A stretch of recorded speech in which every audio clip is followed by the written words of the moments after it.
everyone, and welcome back to the René of Paris channel. My name is Abby Andrew and I'm the Alopecia Ambassador for this channel, meaning that I talk about our wigs from the perspective of someone who wears wigs on a pretty much daily basis and has a totally shaved head due to alopecia since about the age of 2 years old.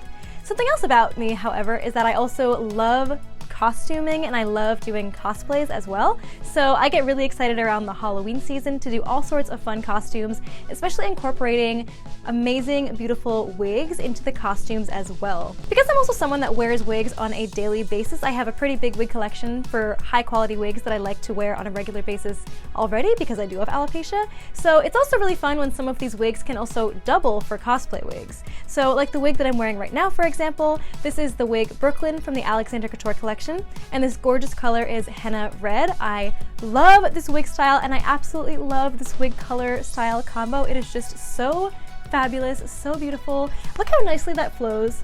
Very natural looking wig. So this is the kind of wig that I would completely wear on a day-to-day basis, and I don't think anybody would question that this was a wig. It has a really natural looking lace front, as you can see, and lace part.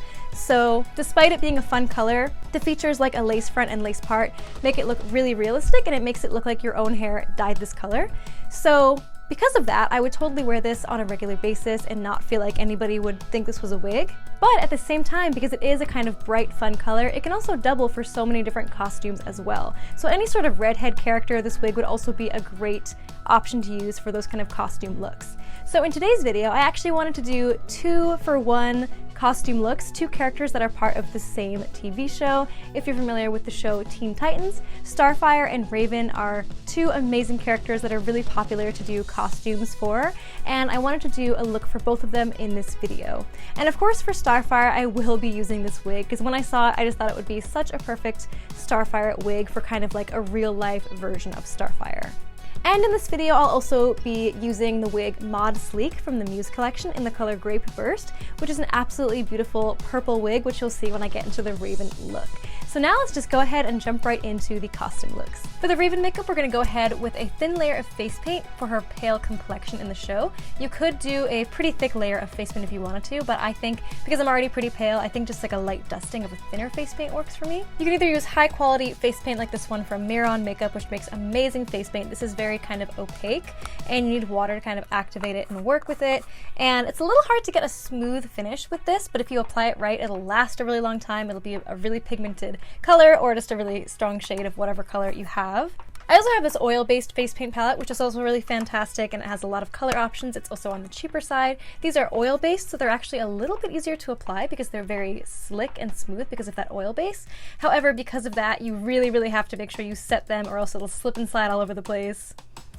It also takes quite a few more layers of this to build up a more opaque color. So if you want like that really opaque kind of gray or white color for Raven, you could maybe use something like a Miron face paint. However, for me, I think that maybe this white or maybe like a light gray of this kind of face paint will work as well. To make sure I have a smooth base for my face paint, I'm going to put some primer. This is the primer from e.l.f., which is really great for face paint and just makeup in general. I'm also going to slide my wig slightly back.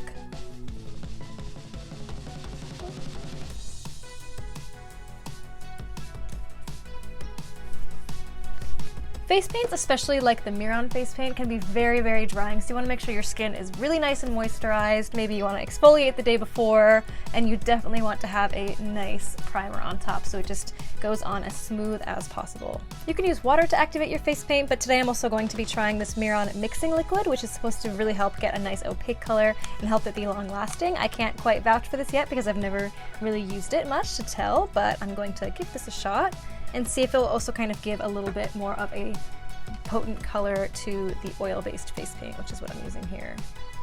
So I'm just going to take a beauty sponge. You probably want to use a dedicated sponge that you're going to be using for face paint, and you don't want to use something you're going to want to later reuse for your foundation because it's probably going to stain, especially depending which color you use.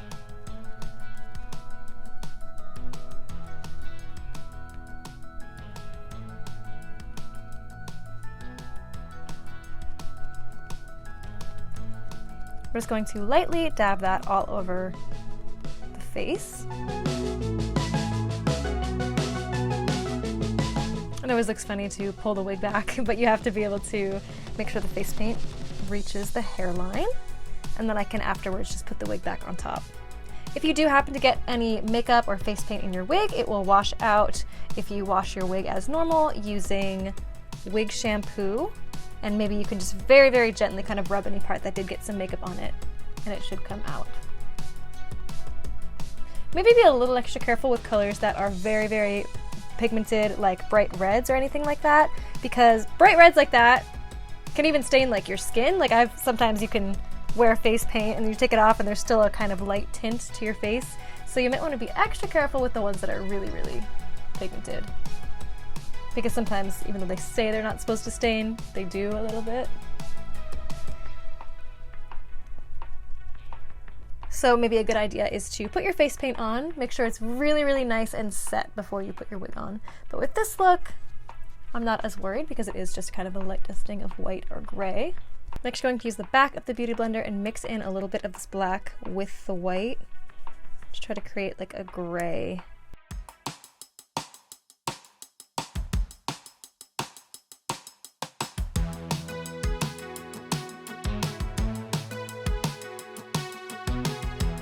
If I was to do this with the Miron face paint, which is much more potent with the color, it probably would have taken me much longer because it is kind of a process to make sure it's blended. You want to have lots of layers. So it can really look nice if you do it properly, but it can be a little bit more time consuming. Whereas this oil-based makeup actually went on pretty smoothly and pretty quickly. So because I haven't set it yet, it's still quite tacky and oily.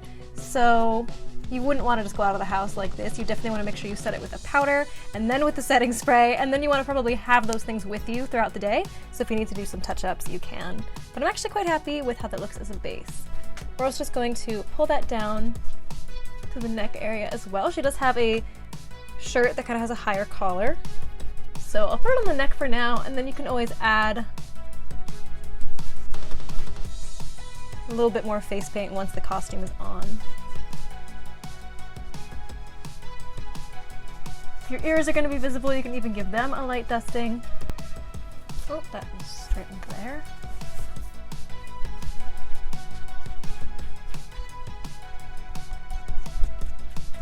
Now, the key to making face paint like this look good is to add the contouring. So you want to add some shading and some highlights as well to make it a little bit more dynamic instead of just having one flat color. So now that I have this base of a kind of light gray, I can add some contouring with maybe a darker gray here, and then also use a solid white color maybe for some highlights under my eyes. I'm going to take a clean eyeshadow brush and I'm going to dip it in my mixing liquid. And you could also use water for this as well. I'm going to dip that directly into my white face paint, and I'm going to use this as kind of a highlighter. It's always good to have some paper towels on hand to dab off any excess liquids if it feels a little bit too moist. I'm going to put that where I normally would want the brighter parts of my face. Applying with a brush, it's a lot easier to get texture, so I might just apply it with the brush and then blend it with the Beauty Blender just to avoid getting that texture too much. And then I already have a tiny bit of the black face paint still on the back of this Beauty Blender, so I'm just going to very lightly kind of tap that in where I want my face contour, and then blend it with the other side, because we don't want it to be too dark, but just to give a nice shading. Just going to add some here and around the eyes, just a little touch of face paint, and then I'm just going to blend it out. These oil-based paints are much more forgiving, so if you mess up, it's quite easy to kind of fix and smooth out what you just did, whereas the Miron makeup is a little bit more intense. Now I'm going to go in and set it with some powder. This is the Miron setting powder, which is made for face paints. It can also be used for regular foundations as well, but it's really nice for face paints. I'm going to tap a little bit of the excess here. I normally don't use a lot of powder with my makeup, but with this you really need to set this because it's very slick and oil-based.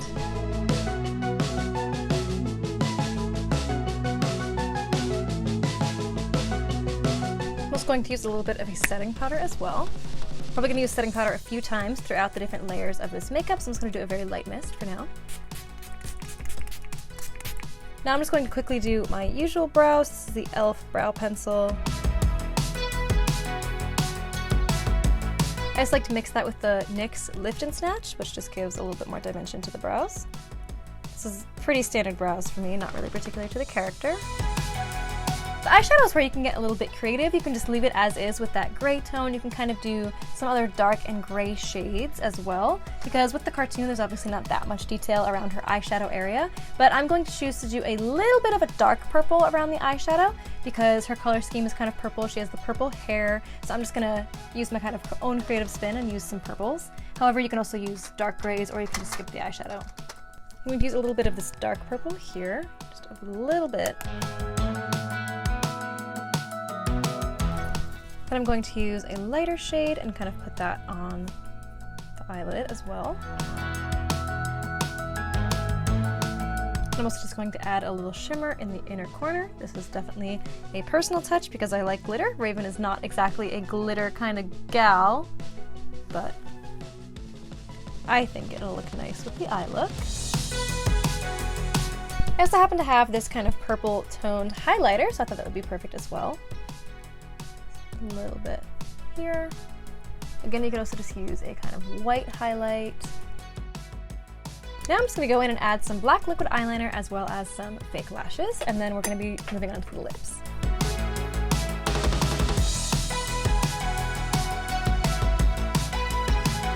And then we're going to apply our fake lashes with lash glue that dries dark. For the lips for Raven, you can kind of do either a black or a purple or a dark purple, or you can kind of mix those together. I'm going to try to do a lip look using kind of a purple and a black, but it might end up just turning into a black lip look.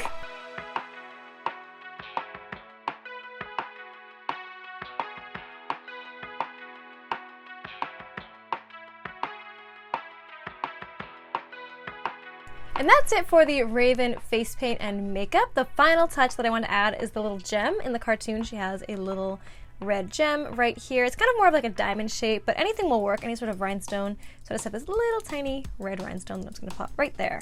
You can either get the rhinestones that already are stickers and you can just use the sticker, or you can use eyelash glue to apply it. I'd recommend using a clear drying lash glue. Even if you have the stickers, I might even actually recommend using a lash glue anyway, because it will just give you a lot more of a secure hold.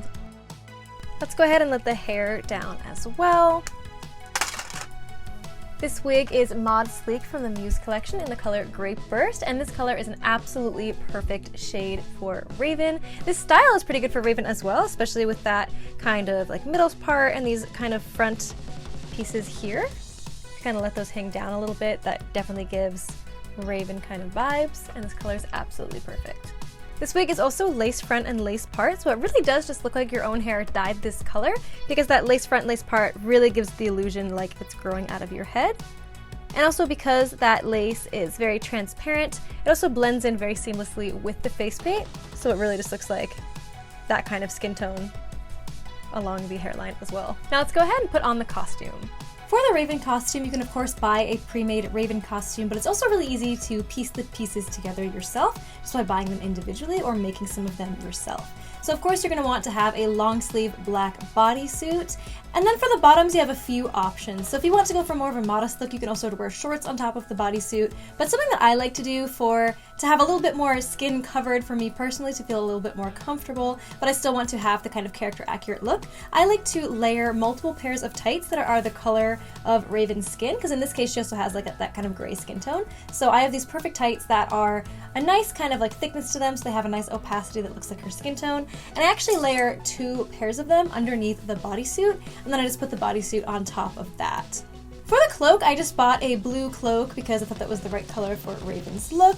A lot of times Raven is depicted as wearing her hood, so you definitely want to have a cloak with the hood. And then the other very essential part to the costume is Raven's belt. So this is a belt that I actually 3D printed for Raven. If you're not familiar with 3D printing, it's basically where you can get a template online or you can make your own of a certain object, and the 3D printer will kind of layer different layers of plastic on top of each other until they kind of form whatever shape you wanted to print. So my brother actually helped me make this because he has a few different 3D printers. So the red pieces were actually printed separately from the gold pieces, and then I just went through and attached them all meticulously to this belt. It was quite a lengthy process, but I really like how it came out, and I really just like that this was something that I was able to kind of make myself.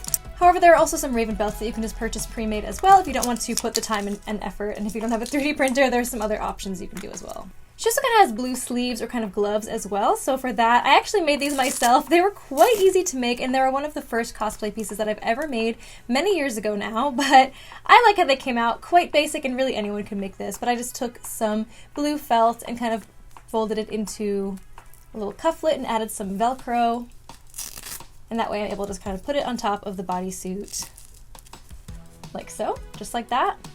So it's pretty basic looking, and if I wanted to remake these now, I'd probably try to make them a little bit more character accurate. This is also a good example of something that would be very easy to make at home yourself as well. This is another 3D printed piece that I added. However, you could also just get some of those red kind of giant rhinestones or gemstones, and that would be a perfect accessory for this as well.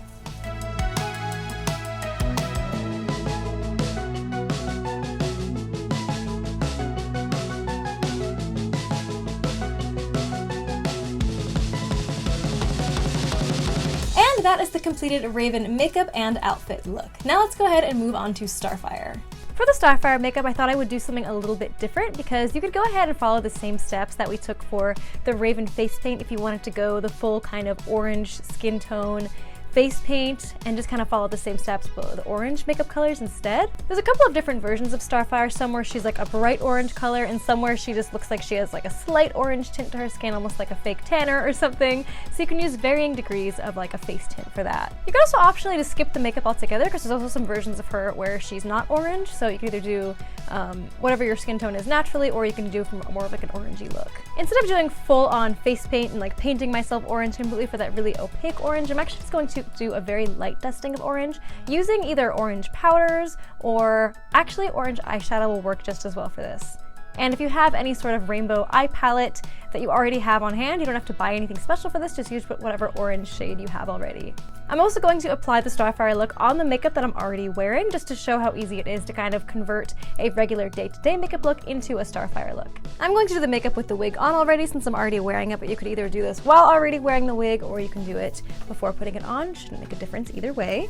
I'm just going to start with this light orange here, and then I also might do some contouring with a darker orange like that one. I'm just going to use a foundation brush and dip it into that eyeshadow, tap off the excess. You don't want to go in too strong, you want to build it up slowly. Let's just go ahead and give a very light orange kind of tint. This is much easier than doing a whole face paint layer because with face paint you really have to prep your skin to make sure it doesn't accidentally leave brush strokes or leave too much texture on your skin. Whereas with this, it's just a light dusting of a color. Just want to be careful not to look like I just ate too many Cheetos and left some dust on my face. Ideally, if you don't have any makeup on already, you want to just go ahead and put this on first after your regular skin prep. But just to show how easy it is to kind of convert a regular makeup look into a Starfire look, I'm working with the makeup that I already have on. We'll just move the wig back a little just to get it along that hairline. This is quite a look right now. You want to bring it down your neck a little bit just to make sure it blends down, but that will also depend on which Starfire costume you'll be doing. There's a lot of different versions of Starfire, so just check how far your neck will be covered because I'll be doing one that kind of covers my neck up to here. And I could also go in and add some finishing touches with the makeup once the costume is already on. I'm just going to take a big fluffy brush and just blend that out so I don't have any orange splotches. Now I'm going to go in and dip into that darker shade and just do a little bit of contouring. A little bit on the cheekbones, and a little bit on the bridge of the nose, just to give the face a little bit more dimension. I'm going to blend that out in just a moment, but I'm also going to take a smaller fluffy eyeshadow brush and just add that to the creases of my eyelids. Then I'm going to take my big fluffy brush again and just blend out the contouring. I also have the perfect highlighter for this look because it's a palette that has both an orange and a pink highlighter. So I'm going to take a little bit of that orange. You can use either a highlighter brush or I'm just going to use my finger. I'm just going to put it along anywhere you would normally use highlight. So cheekbones. I'm going to put a little bit on the inner corners of my eyes. Bridge or the arch of my eyebrow. Just really love the pigment of this. Just some on the tip of my nose, and a little bit on the bridge of my nose. I'm also going to take a pink blush and just put that on as well. Starfire has bright green eyes, and if you don't want to wear contacts for this look, another way to incorporate some green into the eye area is to add it, of course, as eyeshadow. So I'm not going to be wearing contacts for this look, but I'm just going to take some of these green eyeshadows in this palette here, like these, and just add them a little bit to the eyelid and also a little bit on the waterline as well, because that can kind of create the illusion of green around the eye area. I'm going to also take my white eyeliner and just put that in my waterline. Just kind of give the effect of bright, cartoonish eyes. And now let's revisit the brows, because as I was doing the orange kind of face paint base, I did kind of wipe off my brows a bit, which is good because Starfire has kind of these little like half brows. So I'm actually just going to kind of wipe off my brows. If you're someone that has alopecia and you don't have brows, even easier to just add in these little Starfire brows here. So I'm actually kind of just going to do my brows how I normally do them, but just do half of it.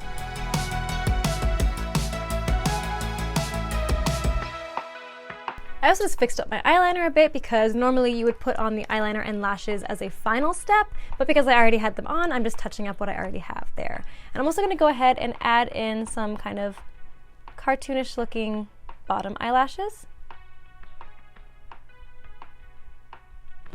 It's almost like intentionally going for the effect of them being drawn on because, of course, a cartoon character would have them drawn on. So it's kind of leaning into that look for the costume. And I'm just going to go ahead and add in a kind of neutral pink lip because she doesn't particularly have any sort of notable lip color. But if you wanted to have fun with it, you could add an orange lip, you could add a green lip just to kind of stay in the Starfire color scheme.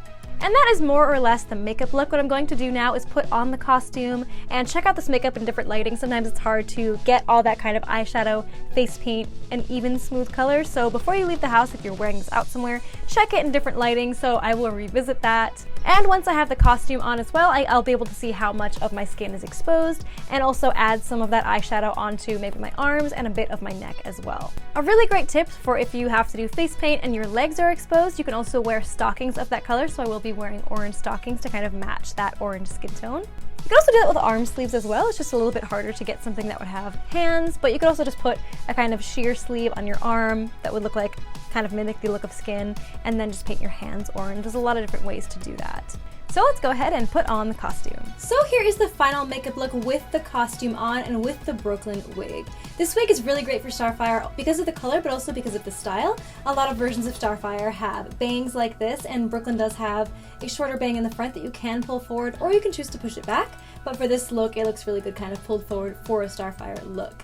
This wig also is heat friendly, so if you wanted to straighten it out, sometimes Starfire's hair is more straightened, you could also do that as well. With heat friendly synthetic wigs, the heat setting that you want to use is lower than something you would use on human hair, so always check the tag for the temperature limit. There are so many different versions of Starfire's costume. This is one that I kind of pieced together and made parts of. You can either look up online a pre-made Starfire costume and choose one of the many different versions of her that are out there, or you can do what I did for this costume. This purple set, this top and this bottom, this is a set that I bought. It wasn't advertised as a Starfire outfit, but I do think that it was kind of the intention or the inspiration behind it.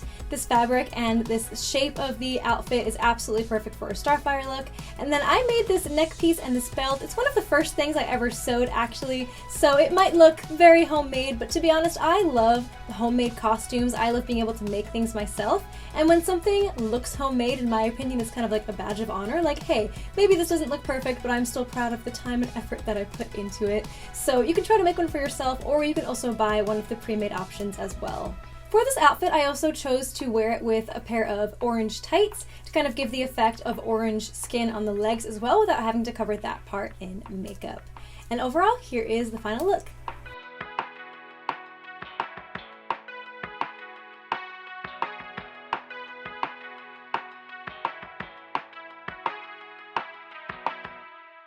So that brings us to the end of this costume tutorial video for Starfire and Raven from Teen Titans. Let me know in the comments below which of these two looks was your favorite. Do you think you're going to try out one of these looks for Halloween yourself? And also let me know about the wigs as well. Let me know if you want to pick up Brooklyn or Mod Sleek in Great Burst for yourself as well. Again, both of these wig styles I completely, totally wear for day-to-day looks as well, because they have those really natural looking features like the lace front and lace part. For me, in my opinion, I really think they just look like your own hair dyed that fun color, because the wig cap itself is just so realistic looking, and the hair quality is just such nice quality that it doesn't look like a costume wig, it just looks like your own hair dyed a fun color. Whatever you choose to dress up as this Halloween, I hope you have a really, really great time and eat lots of treats and go trick-or-treating or go to Halloween parties or whatever it is that you're going to do. Don't forget to follow us on both YouTube and Instagram at René of Paris to stay up to date in all of our latest releases. And if you want to learn more about these wigs, you can also find all the other info as well as different color options they come in on reneofparis.com. Thanks so much for watching this video, and we'll see you next time.